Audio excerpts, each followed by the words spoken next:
श्रोताओं का स्वागत है। आज हम एक प्राचीन पाठ के कुछ हिस्सों पर नजर डाल रहे हैं।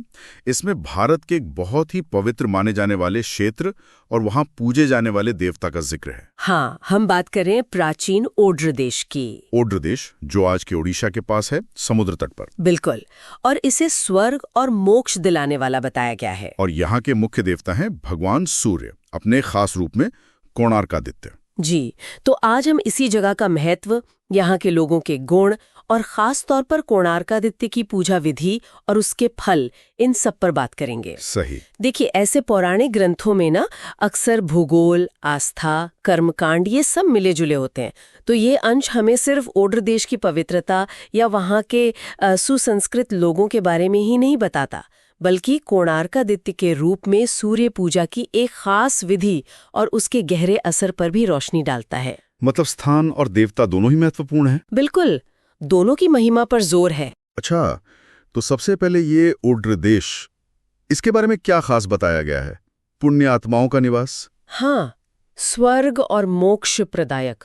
यहाँ तपस्वी रहते थे, विद्वान ब्राह्मण थे। तपस्वी और ब्राह्मणों के लिए लिखा है षट कर्म परायण। इसका क्या मतलब हुआ? षट कर्म मतलब वो 6 काम जो शास्त्रों में ब्राह्मणों के लिए कहे गए हैं। पढ़ना, पढ़ाना, यज्ञ करना, करवाना, दान देना, लेना। और जितेंद्रिय भी कहा है, यानी जिन्होंने अपनी इंद्रियों पर काबू पा लिया हो। जी। और ये भी कहा गया है कि सिर्फ ब्राह्मण ही नहीं, दूसरे वर्णों के लोग भी काफी संयमी और धार्मिक थे। कमाल है। और इसी पवित्र जगह पर सूर्यदेव कोणार्कादित्य के नाम से जाने जाते हैं। हाँ, और जिनके दर्शन मात्र से ऐसा लिखा है कि पापों से मुक्ति मिल जाती है। वाह। और जगह की खूबसूरती, समुद्र तट, पेड़ पौधे। हाँ, लवण समुद्र यानी नमक के समुद्र का किनारा बताया है। कई तरह के पेड़ हैं, चंपा, अशोक, नारियल वगैरह। और क्षेत्र का विस्तार भी दिया है, करीब 1 योजन। 1 योजन यानी लगभग 12-15 किलोमीटर। काफी बड़ा क्षेत्र रहा होगा। हाँ, और यहीं पर माघ महीने के शुक्ल पक्ष की सप्तमी को एक विशेष पूजा का जिक्र आता है। माघ शुक्ल सप्तमी, जिसे रथ सप्तमी या सूर्य सप्तमी भी कहते हैं शायद। हाँ, संभवतः वही। तो इसकी विधि बताई गई है। संक्षेप में देखें तो सबसे पहले उपवास रखना होता है, इंद्रियों को वश में रखते हुए। फिर सुबह जल्दी उठकर समुद्र में स्नान।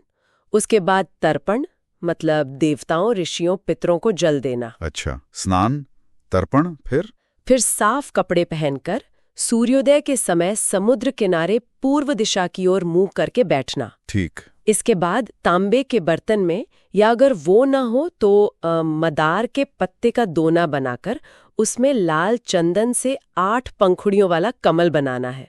अष्टदल कमल। अष्टदल कमल लाल चंदन से। फिर उसमें क्या रखना है? उसमें तिल, चावल, जल, लाल फूल और कुशा घास रखी जाती है।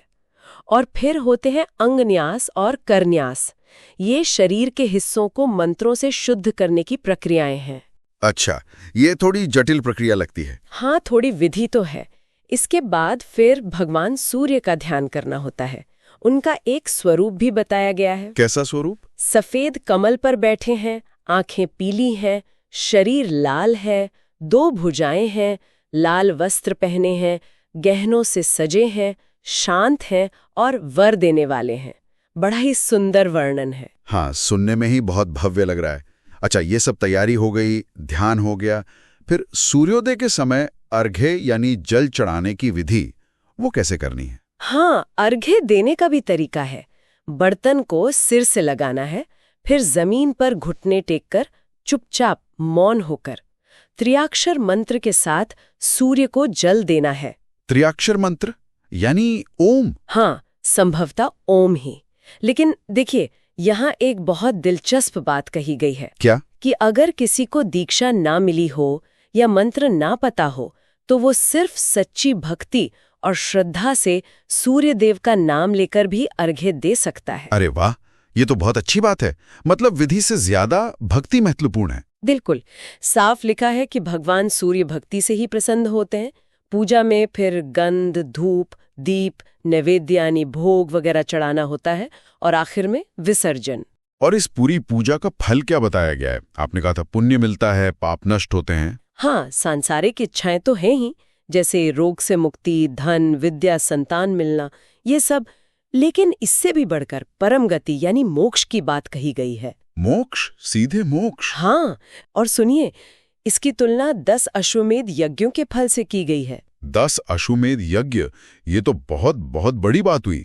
अश्वमेध तो सम्राट ही करते थे। जी हाँ, तो सोचिए कितना महत्व दिया गया है इस पूजा को। ये भी कहा है कि पूजा करने वाला दिव्य शरीर पाता है, अपनी 7 पीढ़ियों का उद्धार करता है और सीधा सूर्य लोक जाता है। 7 पीढ़ियों का उद्धार, कमाल है।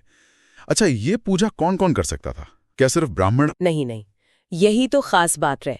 लिखा है कि ब्राह्मण, क्षत्रिय, वैश्य, शूद्र और स्त्रियां, मतलब सभी वर्गों के लोग जो संयमी हों और भक्ति रखते हों, वो ये पूजा कर सकते हैं। ये बहुत महत्वपूर्ण बात है। समानता का भाव दिखता है। बिल्कुल। और एक निर्देश ये भी है कि सूर्य पूजा को विष्णु, शंकर या इंद्र की पूजा से भी पहले करना चाहिए। अच्छा, सूर्य पूजा सबसे पहले? हाँ, इससे सूर्य देव की महत्ता पता चलती है। एक क्रम भी बताया है कि फल कैसे मिलता है। व्यक्ति पहले स्वर्ग भोगता है, फिर अच्छे कुल में जन्म लेता है, फिर खुद भगवान सूर्य से योग की शिक्षा पाता है और तब जाकर अंत में मोक्ष पाता है। वाह, एक पूरी यात्रा है तो। स्वर्ग, अच्छा जन्म, फिर सूर्य से योग शिक्षा और फिर मोक्ष। जी, और सिर्फ माघ सप्तमी ही नहीं, चैत्र महीने की दमन भंजिका यात्रा या फिर संक्रांति, विषु योग, उत्तरायण, दक्षिणायन, रविवार, सप्तमी जैसी खास तिथियों पर भी अगर कोई यात्रा करे या पूजा करे तो उसका भी वैसा ही फल बताया है। अच्छा, यानी कई अवसर थे ये पुण्य कमाने के। हाँ, और पास में ही रामेश्वर महादेव का भी जिक्र है।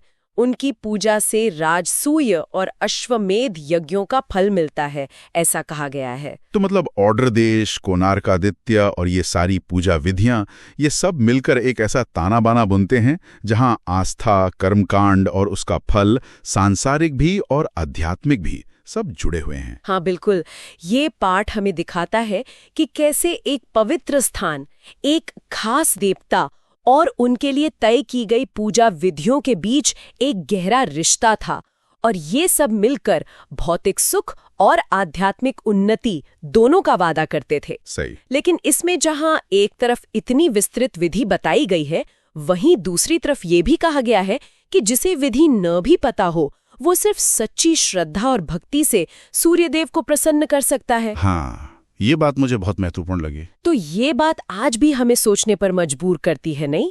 कि आज जब हम ज्ञान या वो आध्यात्मिक जुड़ाव खोजते हैं, तो ये जो तयशुदा विधि विधान है और जो दिल से निकली सरल भक्ति है, इन दोनों के बीच सही संतुलन क्या होना चाहिए, कहाँ होना चाहिए? ये एक बहुत ही गहरा सवाल है, सोचने वाली बात।